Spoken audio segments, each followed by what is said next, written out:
please. Well, good afternoon, everybody. Thank you for coming back from lunch, and I hope that the post-lunch sleepiness will not overcome you, and I won't put you to sleep. My name is Deborah Buffton. I'm a professor emeritus of history from the University of Wisconsin-La Crosse. And today I'm going to talk about a Canadian woman named Julia Grace Wales and her vocation as a peacemaker. In her book, Hope in the Dark, Rebecca Solomon wrote, "Your opponents would love you to believe that it's hopeless, that you have no power, that there's no reason to act, that you can't win. But hope is a gift you don't have to surrender, a power you don't have to throw away." And in the rest of the book, she goes on to document numerous instances where people acted for positive change. And for the most part, these did not make it into the headlines nor into the history books. And I think a really good example of this is the story of Julia Grace Wales. Wales was born in Bury, Quebec, and lived from 1881 to 1957. And in August of 1914, when World War I broke out, she was an instructor and a graduate student at the University of Wisconsin in Madison. The news of the war distressed her deeply, and so during her semester break in December of 1914, she wrote a 12-page peace plan that she called Continuous Mediation Without Armistice. Not what I usually did on semester breaks, but she was an unusual woman. It called for the United States, then a neutral country, to convene a conference of representatives from the other 35 neutral countries in the world to serve as a mediating body that would continuously consult with both sides in the war until they could achieve a peaceful settlement. The plan was unusual in that it did not require a truce or a ceasefire for negotiations to begin. It sought to create a peace without creating winners and therefore no losers. And it did not rely on formally trained diplomats to carry out the work, simply intelligent, principled citizens.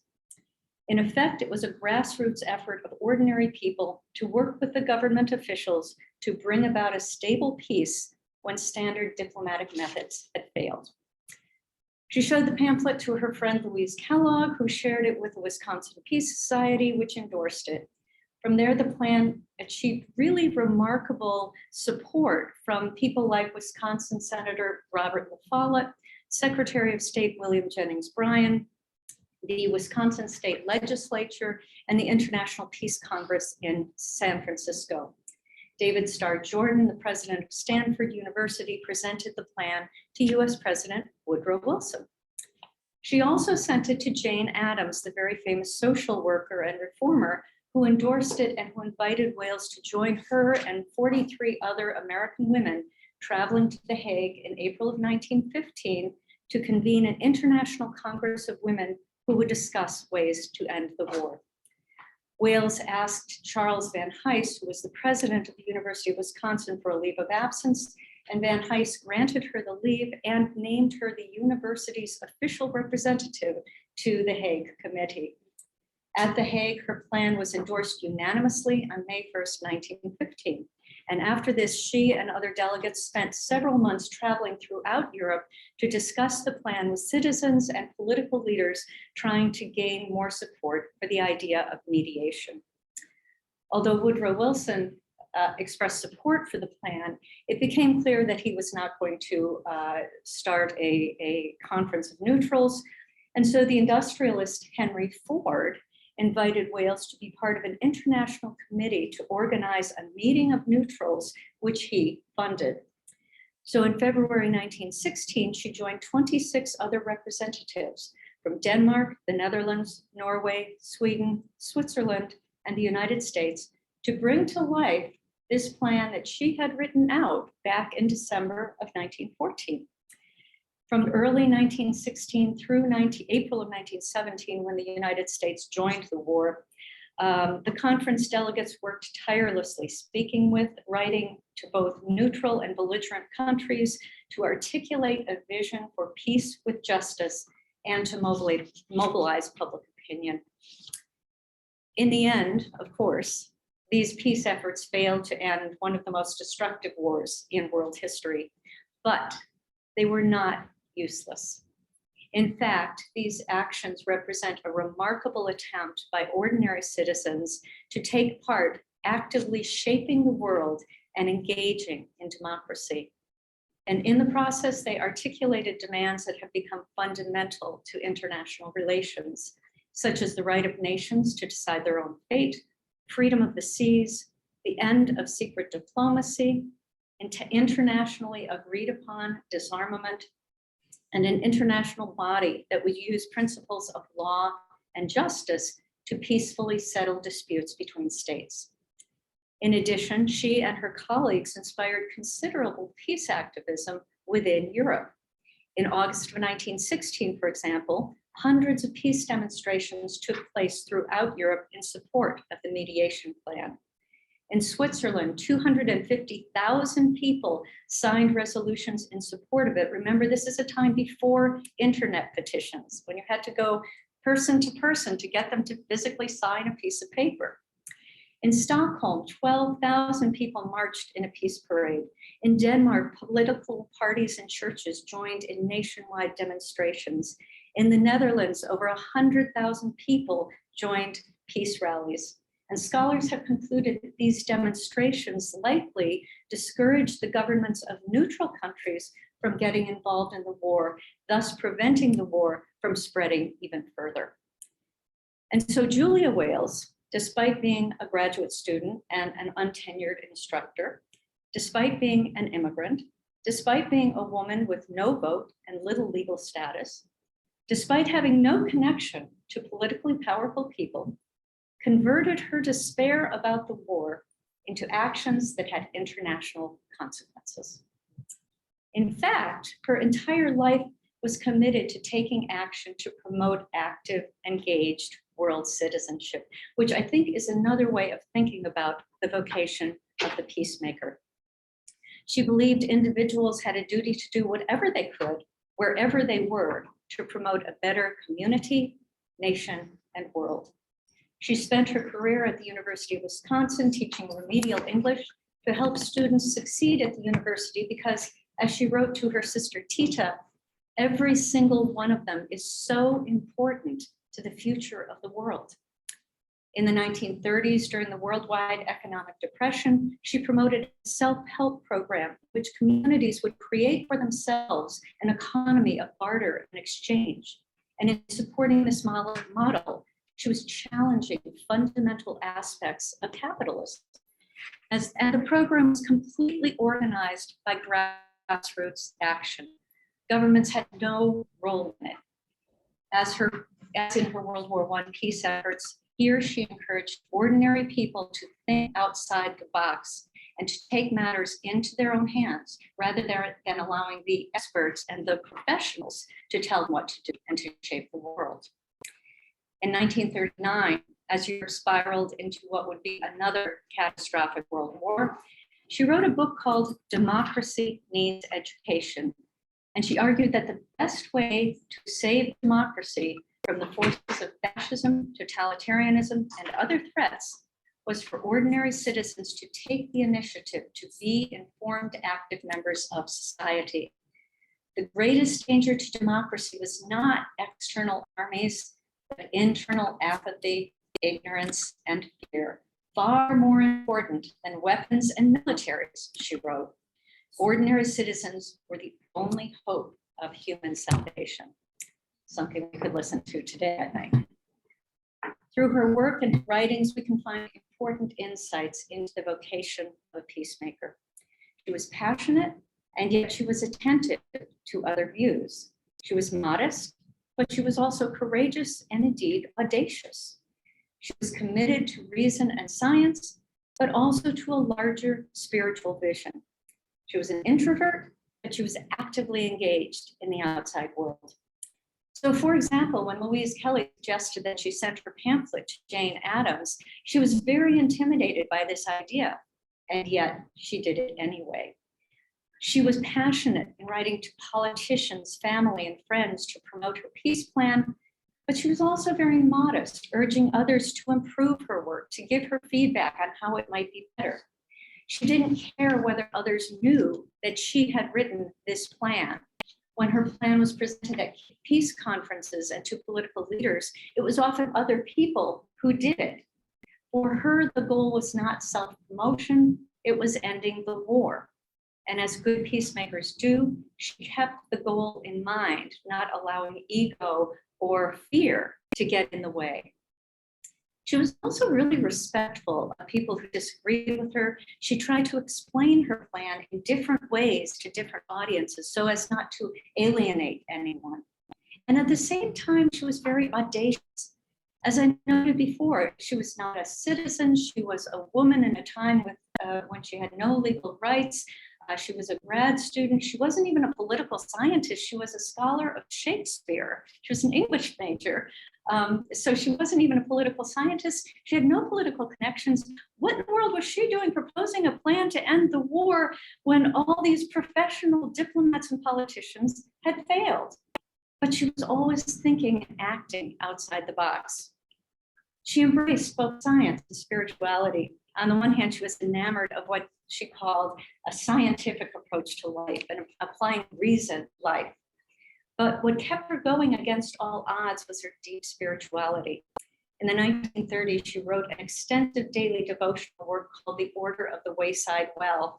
And in it, she explained that spiritual practices give us the energy for the active, courageous work that we need to do in the world. For her, the importance of spirituality was not to figure out how to get to heaven, but to give her energy to make a difference in this world right now. While traveling to Sweden in 1915 to meet with peace groups and diplomats there, she described this experience, which I think brings together her ideas of reason and spirituality.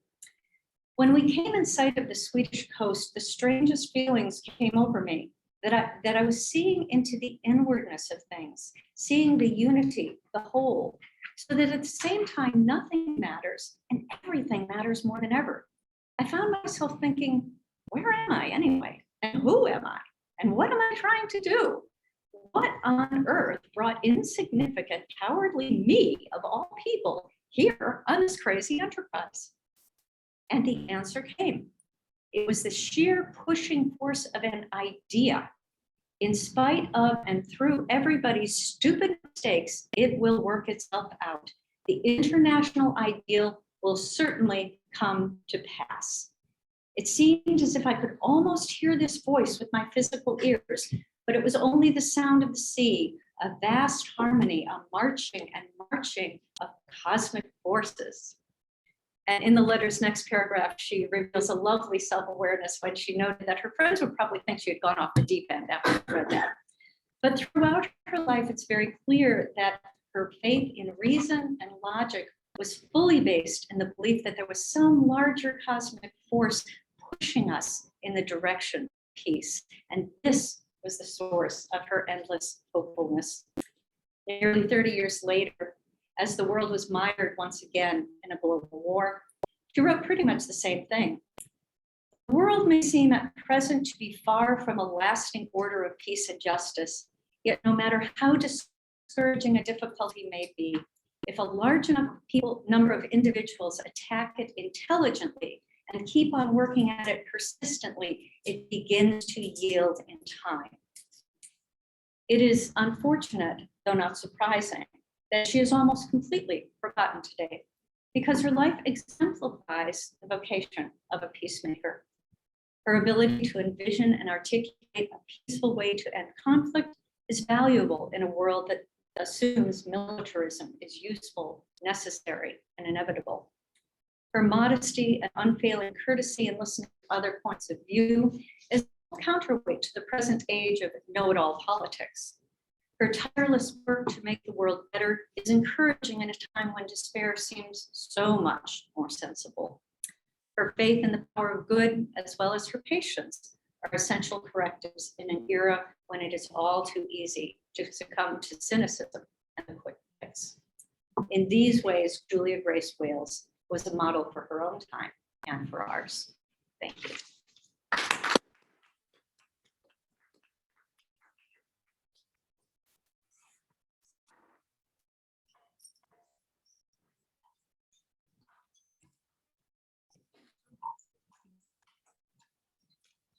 You need a hand. Because I'm gonna have a PowerPoint. I love how easy low tech was for you. Yeah. No concerns, just grab the paper. I always feel more comfortable with just a piece of paper. Yeah, you know, I can see why.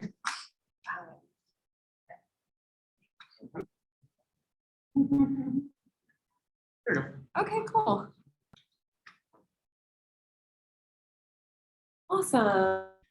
So let me see. I am here to talk about Thich Nhat Hanh. It went away. It went away. The password screen came back up.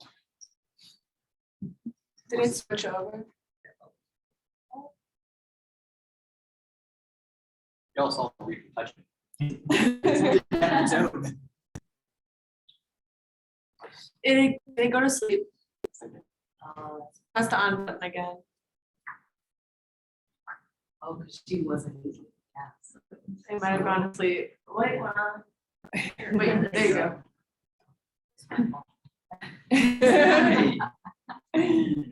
Projector, turn on. Come on. I'm plugging in, plug it back in. It's always my go-to.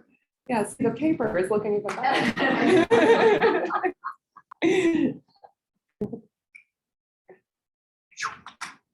Just work. Yeah. It appeared. I know. Okay. Oh, I did that weird presentation. That's too. easy. You can Switch. switch displays. Yeah. There you go. Do that. Okay. Yeah. So then if you go to swap displays, Um, see in the upper left-hand corner. well, I did right here. I Oh. switched from there to there. That's why it's sort of extended. Here, exit the show, Okay. and then click the button on the bottom. Here. Okay. That should let my. That's why I'm here. I'm here to Oh, help people get their kids work. thank you. You know. Oh, here it's a switch. Yeah, that's usually. I don't.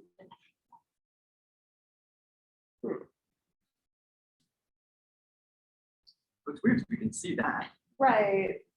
Which, Um, but when it goes big, it goes big. Can you try just pressing present at the bottom of it? Can you just Down here. transfer it onto the desktop and then play it out? That's what I did. I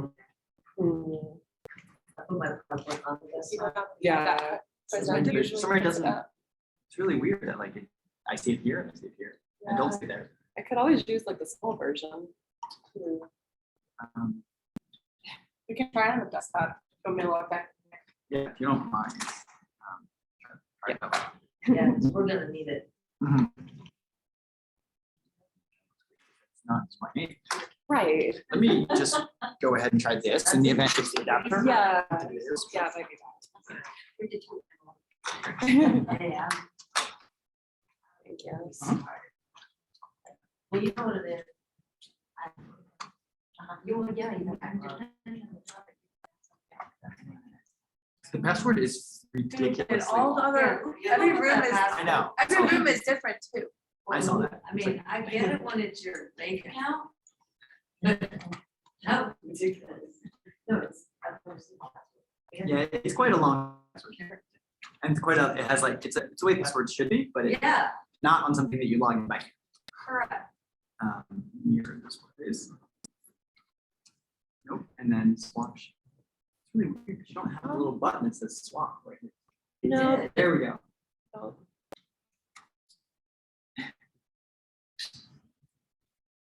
Well, I could just use this.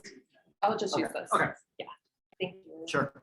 Okay, so I'm here to talk about Thich Nhat Hanh. He is a Vietnamese Zen Buddhist monk, and he is also a peace activist. So he was born in 1926 and he died in 2022. And when I heard the topic for this conference, I immediately thought of him. So I am connected to him because my spiritual teacher, Brother Chi Singh, was a disciple of Thich Nhat Hanh. And he started the Dallas Meditation Center, which is a meditation community in Texas, where I'm from. And so I helped facilitate meditation, and I was on the board of directors for this group. I've also gotten to attend retreats at Thich Nhat Hanh's monasteries. He was even as close to me as you are once. And at the retreats, they practice walking meditation. So he was walking like this. You know, it's like, wow, you can kind of see his force field as he moved. So I also teach middle school and high school social studies. So before we started talking about his biography, I wanted to give y'all an experience of mindfulness. So at his practice centers, they'll ring the bell a lot. And whenever they ring it, it's a reminder to be present. So the practice is to listen deeply to the sound of the bell, to breathe gently, 3 breaths, and to place a gentle smile on your lips. So when I invite the bell, I'll invite you all to connect with your breath also.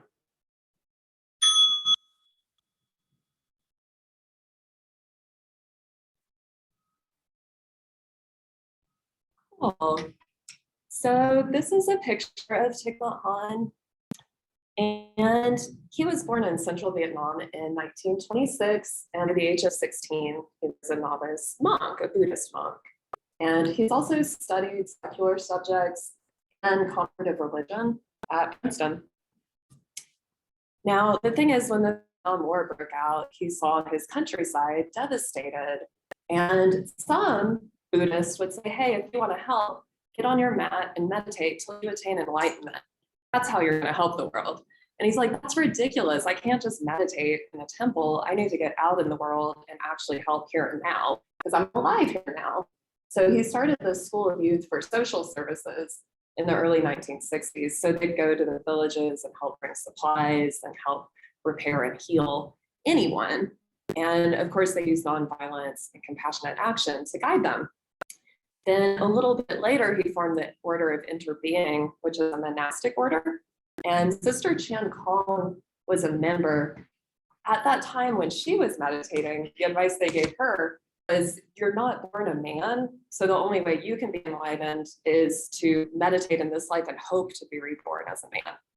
But Thich Nhat Hanh broke from tradition and was like, oh, women are going to be part of my order, let's get to work. So he also started a university, a publishing house, and he published in Peace magazine. Now, during the war, he promoted peace with pamphlets, and he refused to take sides.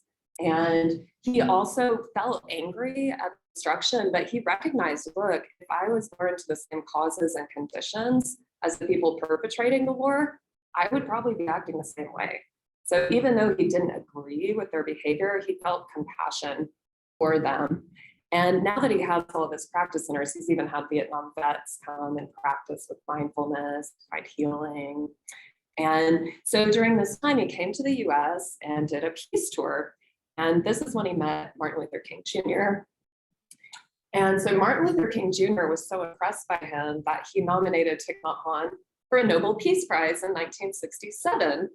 And you can see that Thich Nhat Hanh thought, Dr. Martin Luther King Jr. thought Thich Nhat Hanh's ideas for peace, if applied, would build a monument to ecumenism, to world brotherhood, and to humanity. Thich Nhat Hanh also met Thomas Merton, a theologian who thought very highly of him, and he wrote a piece called "Han is My Brother." And you can see how he writes about how his visit has shown we are people who desire the truth and we can find it, and how he stands up for the people. Now, because of this tour, South Vietnam and North Vietnam exiled him. Neither one wanted him around because he promoted peace. And so he actually was exiled for 39 years before he could return, but he didn't just stay, he didn't do nothing. He went and led a Buddhist delegation to the Paris peace talks. He also worked to rescue the boat people, who were people fleeing from the new government. And so it was a humanitarian action. And so that was another thing he did to contribute to peace. Now, here when we get to the practice, I'd like to pause again and invite the bell.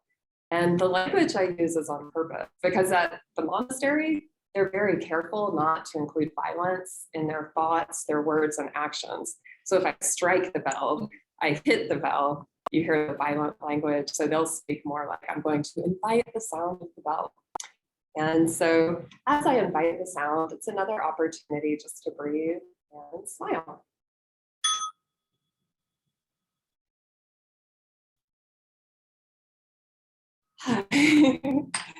So Thich Nhat Hanh tradition is called the Plum Village tradition, and I'll tell you a little bit more about it.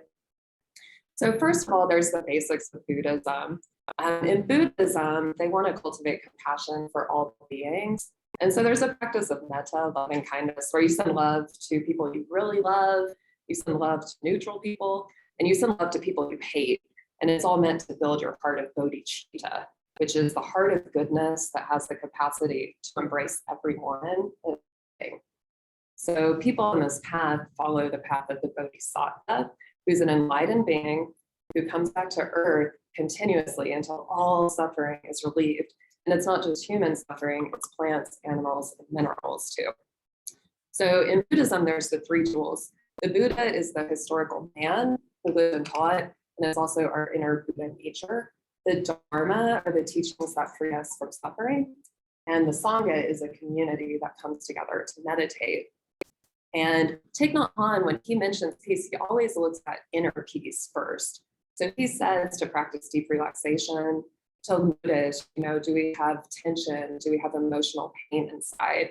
He says to breathe deeply and relax and let that release. And he also says through mindful sitting, walking, and breathing, we can cultivate peace inside and thus in the world. So the Buddha himself taught the Four Noble Truths. The first is like, hey, look, suffering is inevitable, but there's a cause of suffering. And since there's a cause, there's a cessation of suffering. So to end suffering, the Buddha said to follow the Noble Eightfold Path. You can see a lot of rights. In my mind, right is skillful. So something that's skillful reduces suffering in yourself and others.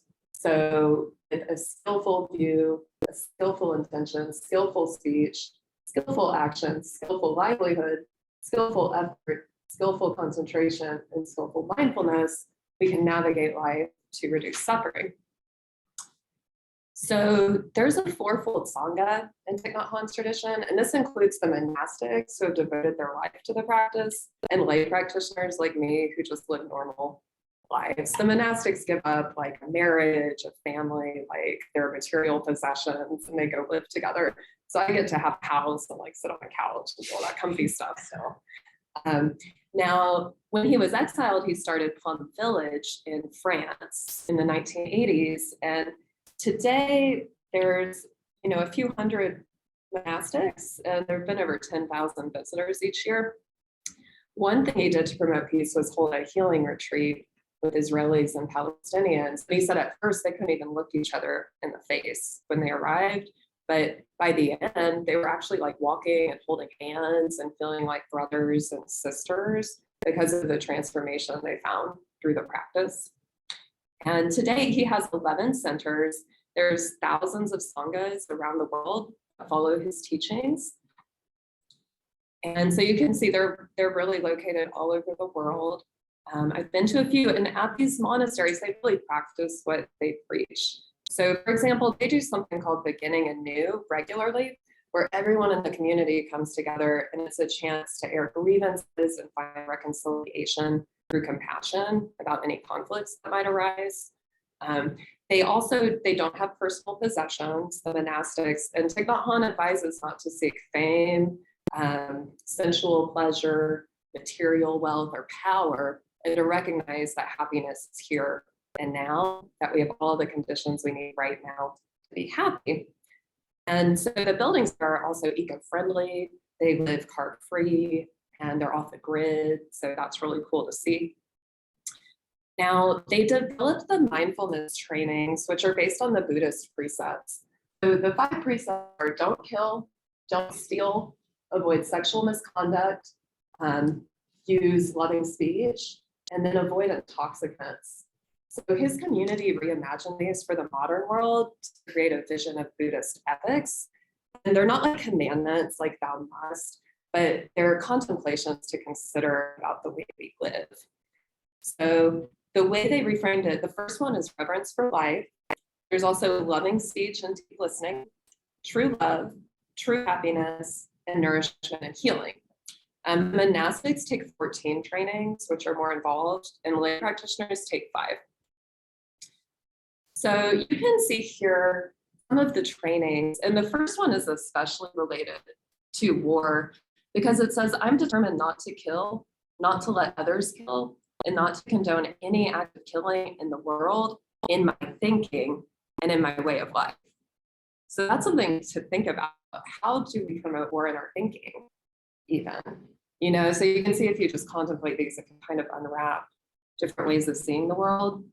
The second one acknowledges that suffering is caused by exploitation, social injustice, stealing, and oppression. And it admits that we're going to cultivate love and kindness to work for the well-being of people, animal, plants, and minerals. The third one is about avoiding sexual misconduct that might destroy families and couples. And the fourth one is about loving speech and deep listening. And so it's recognizing that the words we say can cause division and discord, and advising us to also listen deeply to others to truly understand them. The fifth training looks at how we consume and how that might impact us. And so we could even look at media depictions of violence, even the language. When I was doing SAT reviews, so many of the English vocab words were all about war. I was like, what? Like 70% of these words are about fighting each other. What does that tell us about us and, you know, our ancestors? So, you know, we can just be really careful and look at preserving peace in ourselves, our bodies, and the world. So some other parts of this practice include the Wake Up movement, which is geared towards young adults. And so it's an international movement to get young adults involved in mindfulness. Thich Nhat also talks about interbeing, which he says is the fact we all we interexist, like we're not separate from each other. And he also proposed the Manifesto 2000. He introduced these 6 points to the United Nations to bring mindfulness to parliament's government. And there were actually world leaders who signed on to abide by these principles. So he did pass away pretty recently in January of 2022. He has over 100 books in multiple languages, including English, French, and Vietnamese. I would also recommend, if you can, check out on YouTube audio or video of any of his talks, because just the way he talks, his demeanor, you can get a lot from that. His books, he has so many, but some of the most famous ones are Being Peace, Peace is Every Step. And he was also a talented artist. You can see some of his work. And so the last thing I'll leave you with is an excerpt from one of his poems, which is called Please Call Me by My True Names. So it says, do not say that I'll depart tomorrow, because even today I still arrive. Look deeply.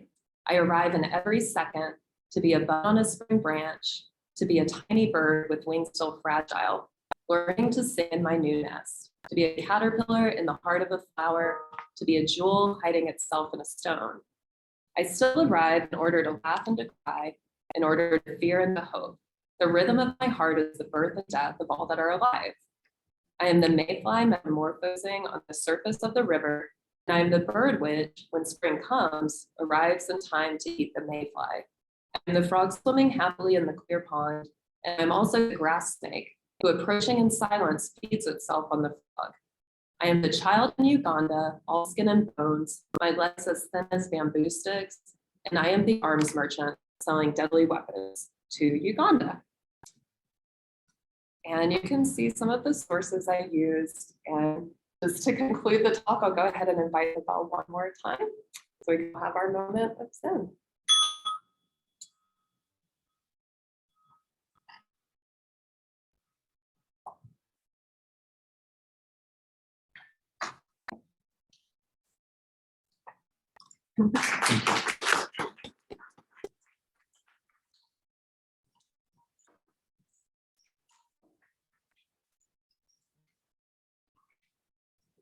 You don't need it.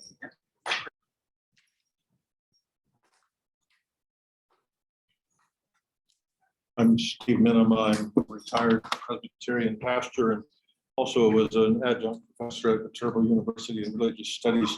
And I'm taking it back to the 16th century, to the founder of the Mennonite tradition, Menno Simons, who I've become fascinated with because he's a fellow Frisian like me. We're from Friesland.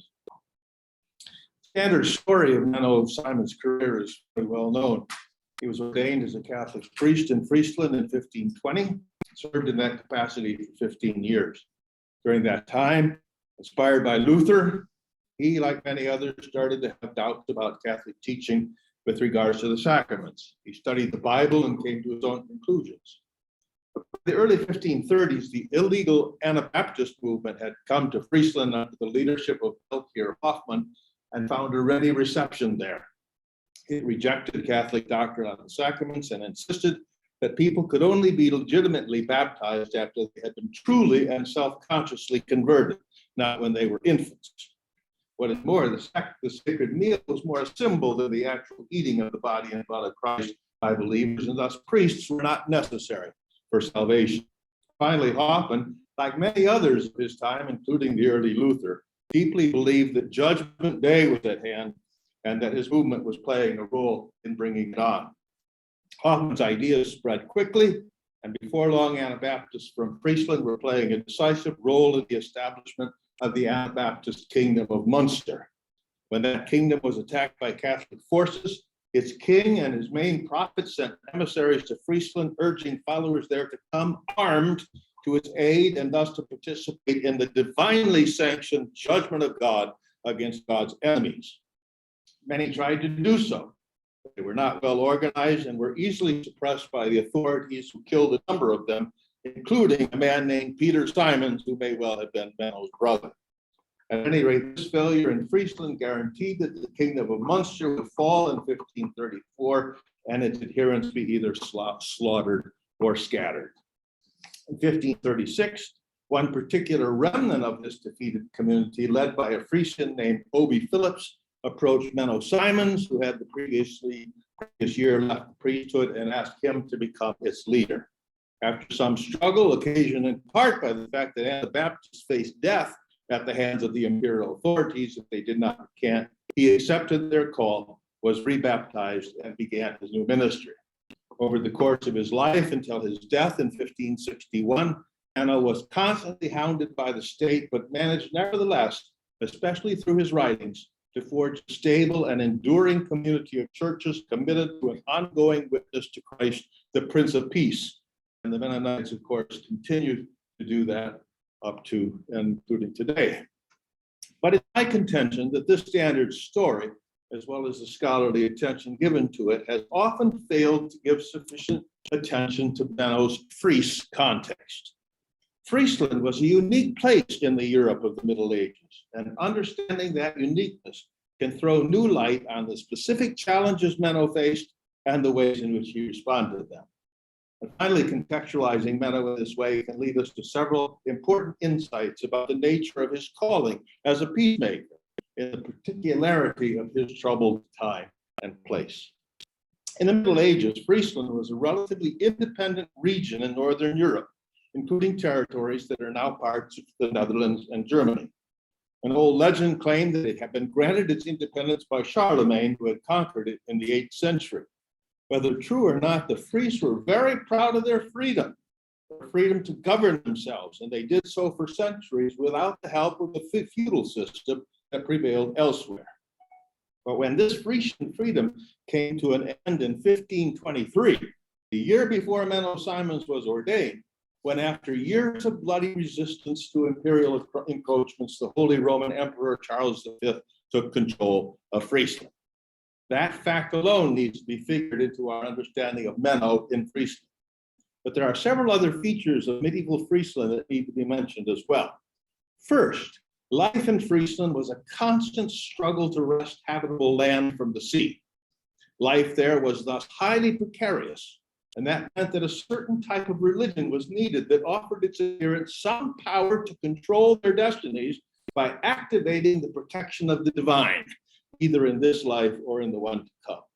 This was surely the case with both their pre-Christian tradition and the form of Christian faith which arrived in the 8th century after the conquest by Charlemagne. Second, the Friese were not adverse to seeing violence as one of those ways that they could curry the favor of the divine.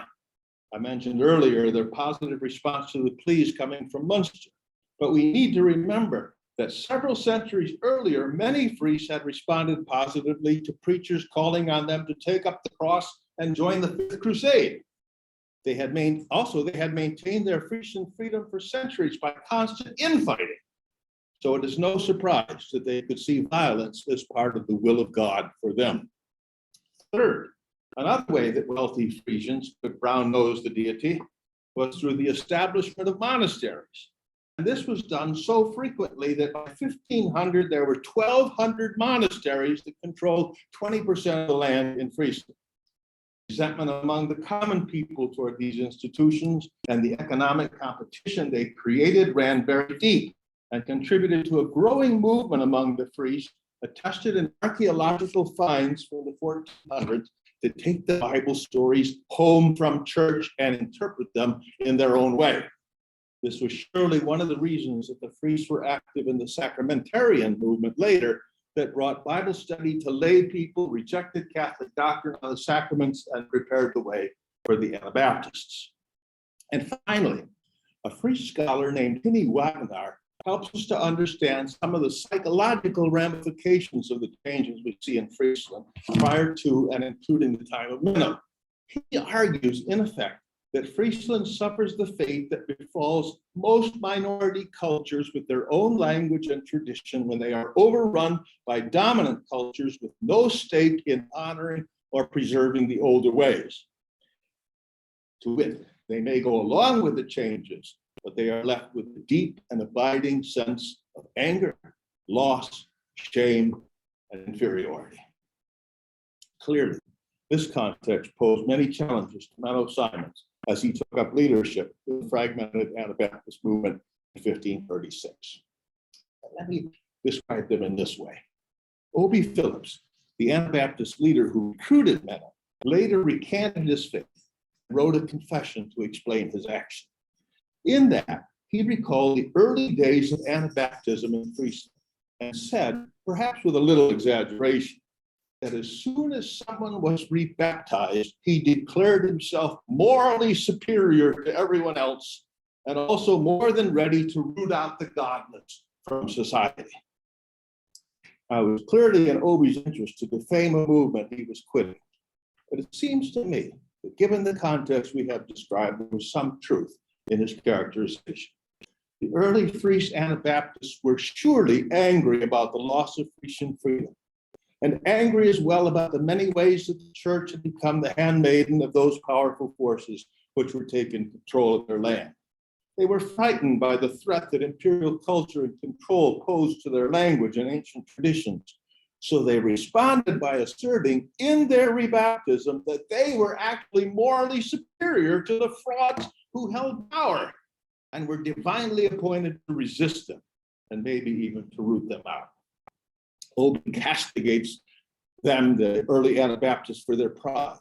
But given their history and the threat of loss they faced, it is a pride we can understand and maybe even appreciate.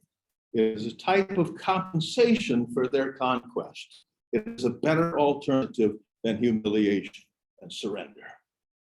But it's not hard to see how this stance led many Frisians to latch on to the apocalyptic promises emanating from Munster. It was the opportunity God was giving them to prove their superiority, to defeat their foes, to reclaim their lost freedom. So when all of this came to naught, it was Menno's task to pick up the broken pieces of the movement and reassemble them in a new and more enduring configuration.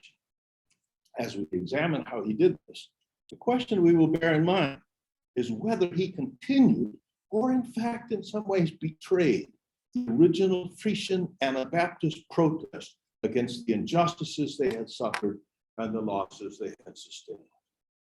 Just to be clear, we need to understand that Menno in 1536 faced a tense and polarized society with the real potential for more violence.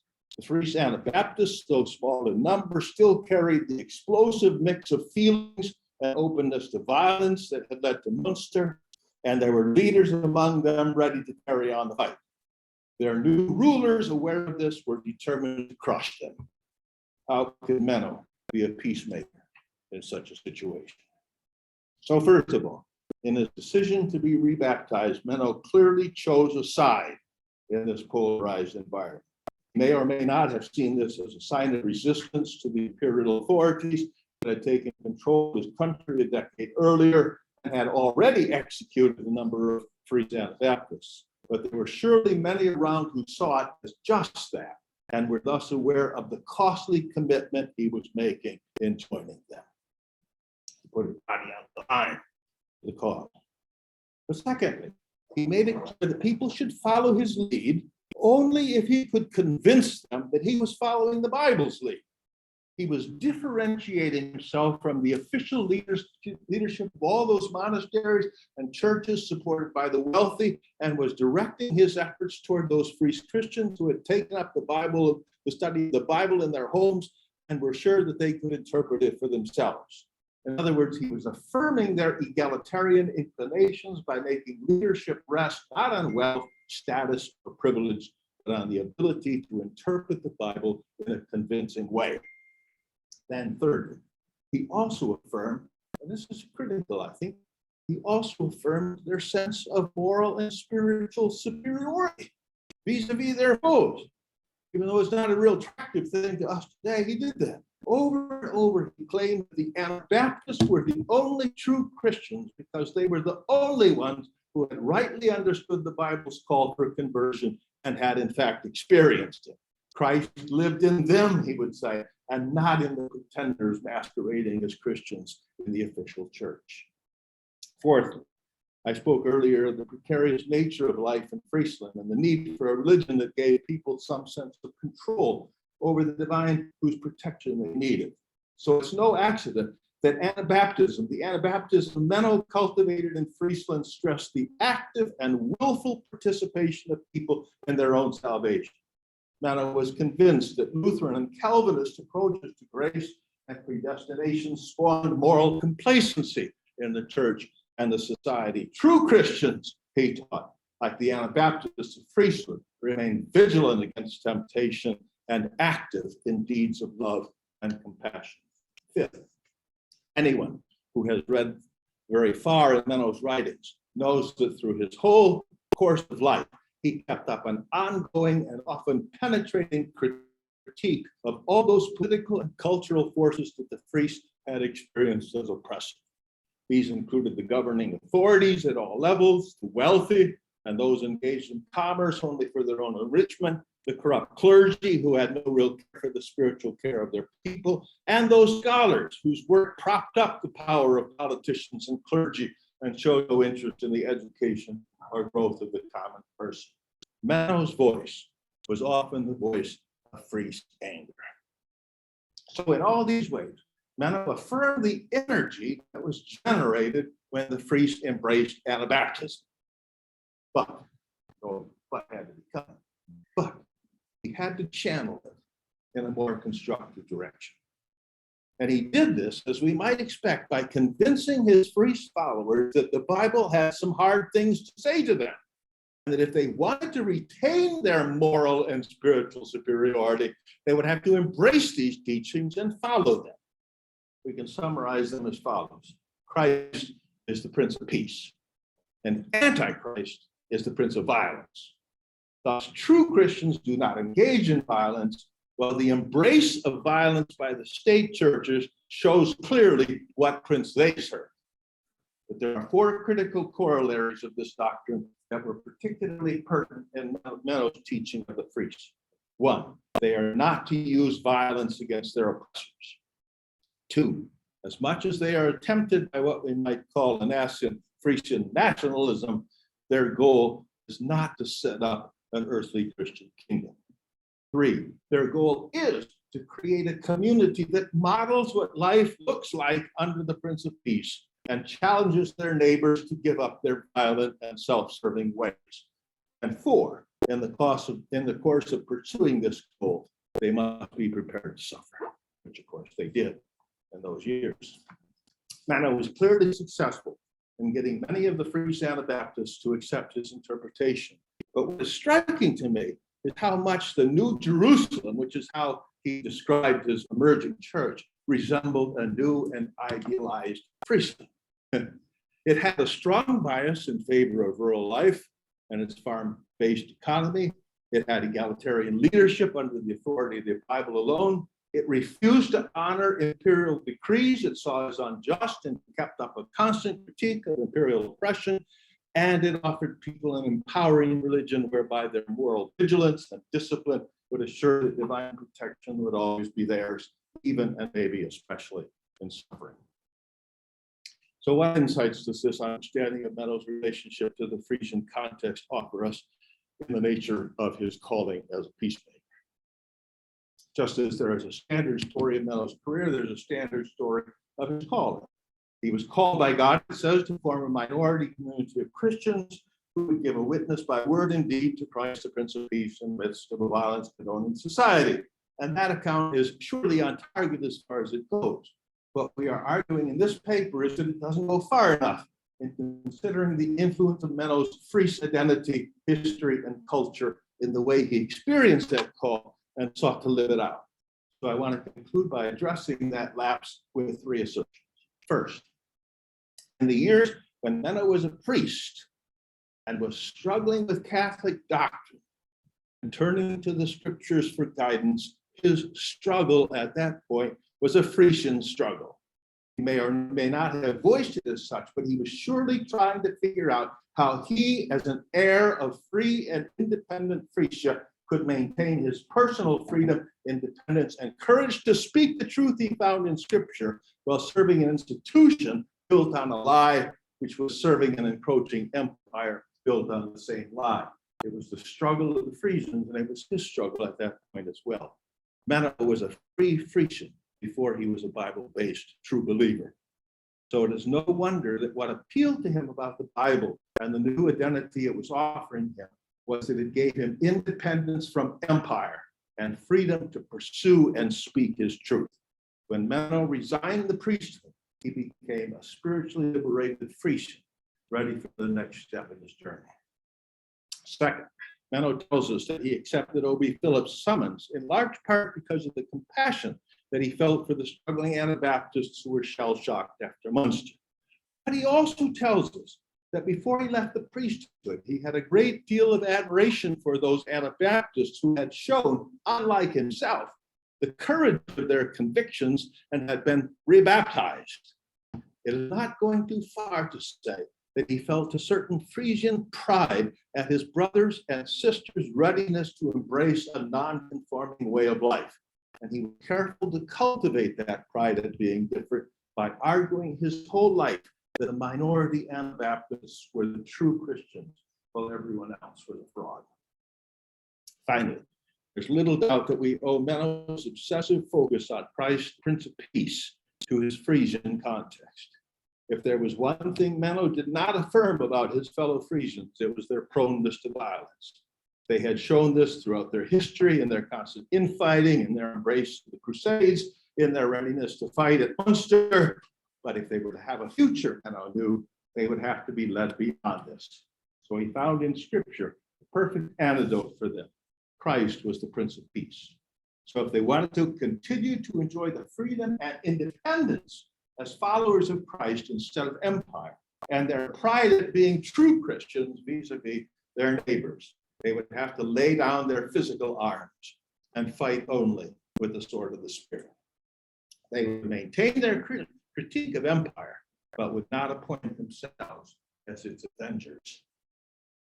It seems then, clearly from Menno's example, that one cannot be an authentic peacemaker without first confronting one's own ethnic and national identity, embracing those habits and perspectives that serve your purposes, while challenging and transforming those that do not.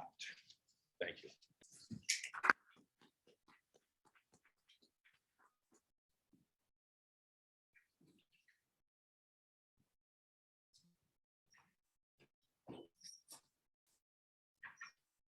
We're gonna have time for questions at the end of this. We were kind of anticipating going last, there wasn't gonna be enough time. You all stayed on time. I didn't want to do that to you.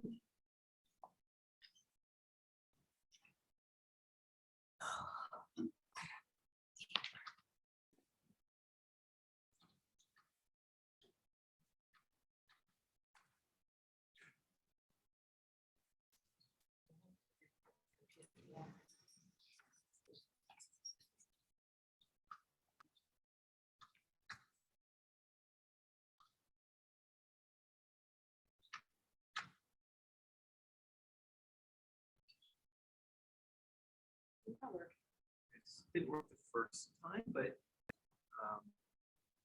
just So- checking. Yeah, I got that. That's an asterisk, right? Or not an asterisk, a quotation mark. It's the one over This there. one now. Oh, That's what I mean. No, I did this No. one, that's, Oh. I know it's that one, sorry, that's I didn't definitely- want to No, interrupt. that's definitely the issue. I'm putting in the wrong single quote mark. Okay, Let's give do that you a- want me to just log into my account? No. I can, it doesn't work.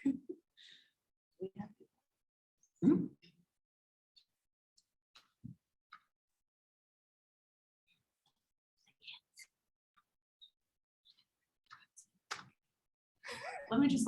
Try, I appreciate that, thank you. Yeah. That'll be easier. They could have made it for like 3 simple nouns, like dog runs fast.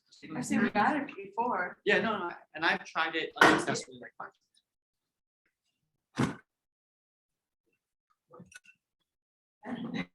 Yeah, I was just gonna say, well, Ah, there you go. Thank you. yay. How many PhD certificate?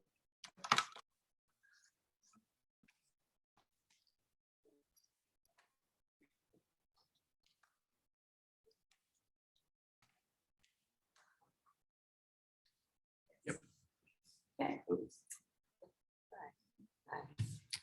We have the- even more technology. Is it working? Is it working? We'll see. If it doesn't, we'll turn it off. We'll switch. Oh, my name is Swasti Bhattacharyya. I am in transition. I've taught philosophy and religion for 20 years, and I'm a applied ethicist. And I'm Bernadette McNary-Zak, and I teach at Rhodes College in Memphis, Tennessee. So our presentation today takes up a question that I think all of us have taken up in some form, and that question is, what is the vocation of the peacemaker? And we are interested today in recasting this question to ask, how do we take a personal interest or commitment to peacemaking and apply it to a broader context? And it's kind of good that we're at the end, because when each one of you were speaking, I was like, oh, that relates to this. And that's really, so we're kind of wrapping it up in a sense too. For the past 2 years, Bernie and I have been exploring the connections between Vinoba Bhave from 1895 to 1982. He's a disciple, friend, and confidant of Gandhi. So most people in this room probably have heard of Gandhi. How many of you have heard of Vinoba? Yeah, that's actually the response. And then Thomas Merton, to whom you referred, he's from 1915 to 1968. And as you all know, he was a Catholic monk, a writer, and a social activist. Both men were peacemakers who came from different religious, cultural, geographic, economic, and social contexts. And Vinoba was a sadhu, so he wanted to be a sadhu, a holy man, a sage, an ascetic from India. Merton was a monk who was part of a monastic community in Kentucky. And they often address broader audiences more than just their communities. And additionally, you don't have to, it's not required to believe in their different ideologies and their belief systems to actually learn from what they have to say. So from their experiences and teachings, we draw out 3 features regarding peacemaking. So the first feature that we'll discuss is truth. The second feature is openness. And the third feature is an attentiveness to broader context. The first feature of peacemaking. Oh, that's okay. We're highlighting is sat. Sat is the Sanskrit word for truth.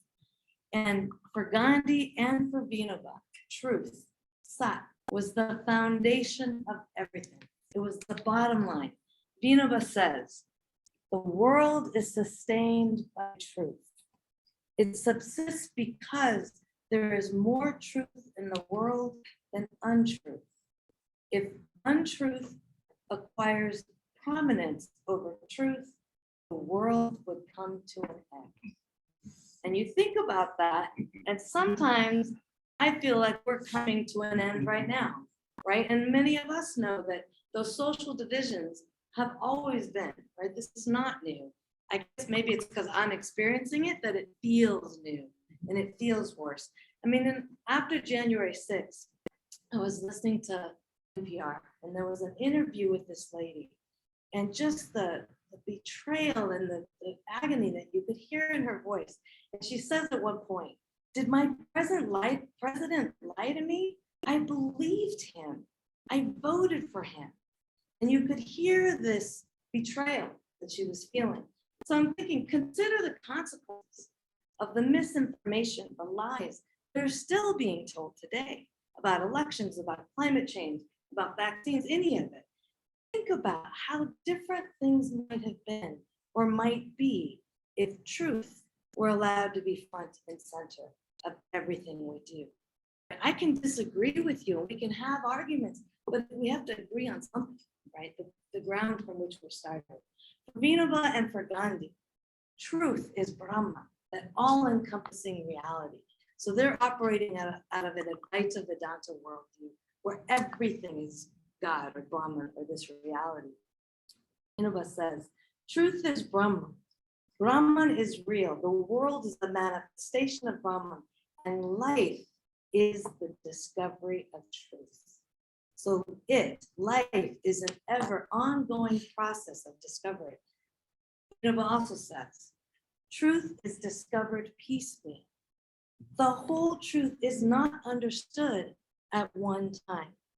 Truth can be attained by humility, objectivity, non-insistence, and I love this. And there is no dogmatism in this. Think about the contradictions we often hear. Everything we do should be grounded in truth, and truth is ever evolving.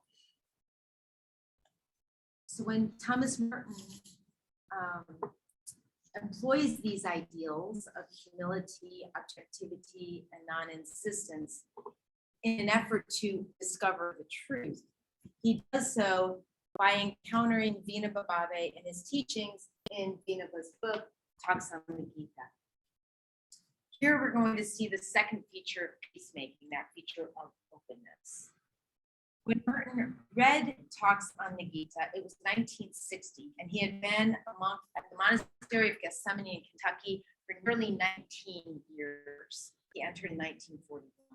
And he was in the midst of a deep vocational crisis.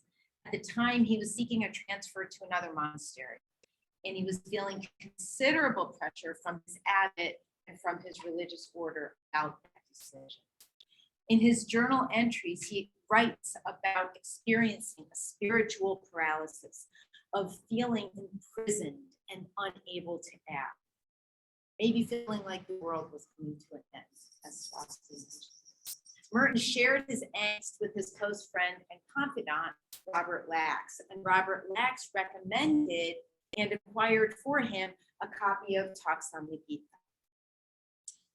Believing that the book would in fact be relevant and timely to Merton's crisis. And in fact, Lax was right. It was very timely and very relevant. We know not only that Merton benefited from reading the book, but we also know a little bit of how he benefited. So his copy of the book is marked up and it's available. You can see it. Have you seen it? It's wonderful. It's very, very marked up with various notations in the margins. Things are underlined, things are circled, words are written. So you can see that he engaged it, right, as a reader. He also wrote at least 2 letters to Lax describing his reading of the book. And he describes reading it closely and reading it reflectively. He explores the book's concepts and puts Vinoba's teachings in conversation with his own vocational crisis in a series of journal entries as well. So again, this evidence demonstrates that he worked to translate Minnema's teachings into the context of his own worldview by approaching the teachings with an openness that suspends judgment and recognizing truth as he applies Minnema's teachings to his quote unquote present case. That's how he talks about applying the teachings. Minnema's teachings impact Merton's decision to remain at his own monastery. And so they help him realize a peaceful resolution to his vocational crisis. Our third and final feature is a broader context. So one thing I'll put that in. Remind me to talk about interdisciplinary work. The third feature of a peacemaker is taking our personal commitments and applying them to a broader context. So we chose different stories about both of these individuals. And Minnema, when he was always deciding, do I want to be a sadhu or do I want to be a revolutionary? He was a really different person. I mean, at the age of 10, he takes a vow of celibacy. You know, I'm thinking at the age of 10, I don't even know what celibacy was, right? So clearly he was advanced in the sense of being thoughtful and thinking about things. He always talked about he liked to walk and think. And he would wander and roam the village and all this. But so he was trying to decide between these two things. After his first year in college, and we chose this example in part because we kind of tend to aim toward bringing in university students and students. And so I was like, let's choose a story. So he's a first year student, a freshman. And he gets on the train to go back to his university to take his final exams. So what, 18, 19? And he's like, this is not edifying. And he gets off the train, gets on a different train and goes to Benares. So now Benares is like on the crossroads between a place where he could become a revolutionary or follow that spiritual sadhu path. One day he's sitting in a cafe and he's reading the newspaper and he sees a report on Gandhi's inaugural address for Benares Hindu University. And he's really impressed because Gandhi is like, you know, calling out the British royalty, calling out the Indian royalty or British rulers, the Indian royalty, and then also talking about working for the upliftment of all people. And so he was really drawn to this. And he writes to Gandhi and they get into this correspondence. And finally Gandhi says, you know, we can't have these kind of conversations over letters. Come to the ashram. Right, so he's like, okay, so he's gonna go and he's gonna join that. But he was really inspired by Gandhi, who invites him.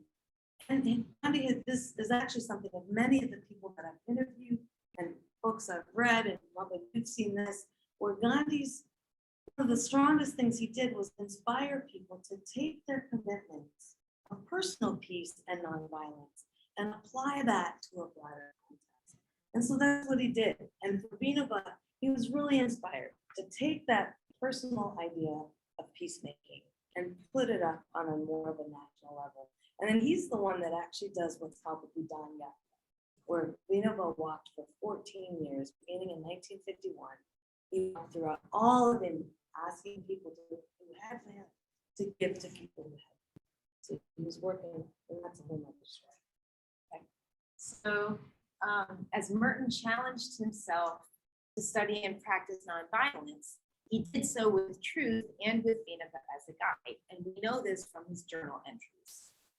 His ongoing openness to Minnema's teachings appears again in a journal entry in 1962. And this is the quote from Minnema that he writes in his journal. I'm going to read it.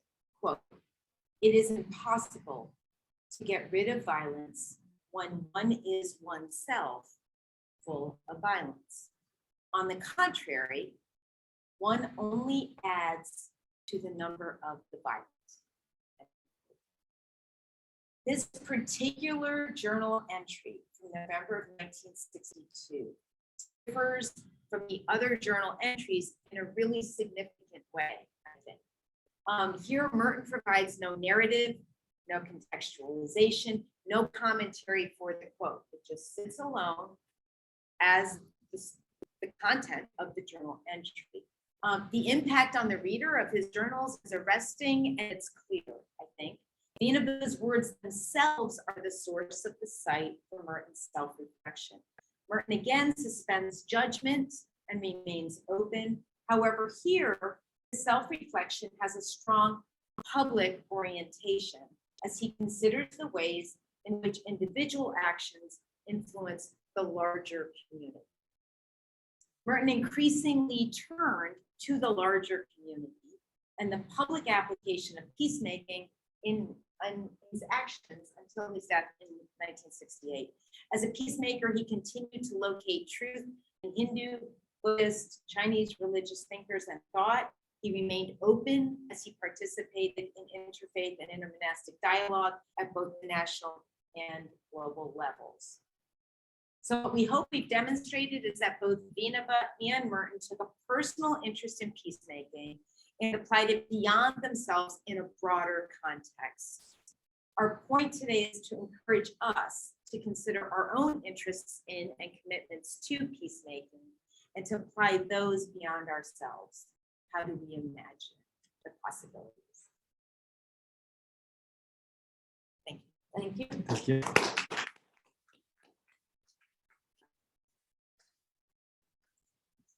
We got plenty of time for questions, right? Swasti told us, asked us to